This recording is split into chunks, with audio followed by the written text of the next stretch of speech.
شریعت کا حکم یہ ہے کہ اگر کسی مسلمانوں کے کسی خطے پر غیر مسلم حملہ آور ہوں تو سارے مسلمانوں پر جہاد فرض ہو جاتا ہے، الاقرب فالاقرب کر کے، یعنی سب سے پہلے اس خطے کے ساتھ رہنے والے جو مسلمان ہیں ان پر جہاد فرض ہوتا ہے۔ اگر وہ کافی نہ ہوں تو ان کے برابر،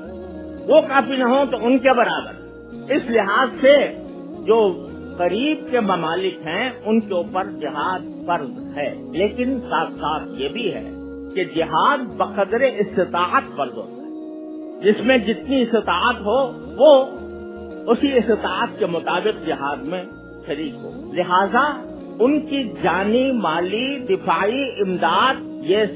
فرض ہے تمام مسلمان ملکوں کے اوپر، لیکن اس کے لیے ایسی حکمت عملی ضروری ہے کہ جس سے ان کو فائدہ پہنچے، نقصان نہ پہنچے۔ اس حکمت عملی کے لیے عالم اسلام کو چاہیے کہ وہ سر جوڑ کر ایسی حکمت عملی تیار کرے۔ خود ہماری حکومت الحمدللہ پاکستان کی ایسی فوجی طاقت رکھتی ہے کہ جو بہت کم ملکوں کو میسر ہے، لیکن اس کا فرض ہے کہ اس کو کی امداد کرے، لیکن امداد کرے ایسی حکمت کے ساتھ کہ جس سے اس کو فائدہ پہنچے، نقصان نہ پہنچے۔ اور اس کا طریقہ اس طرح نہیں ہے کہ برسر عام جا کر ان کے گھر پہ جا کر میزائل داغ دیے جائیں، بلکہ اس کے لیے حکمت عملی کی ضرورت ہے۔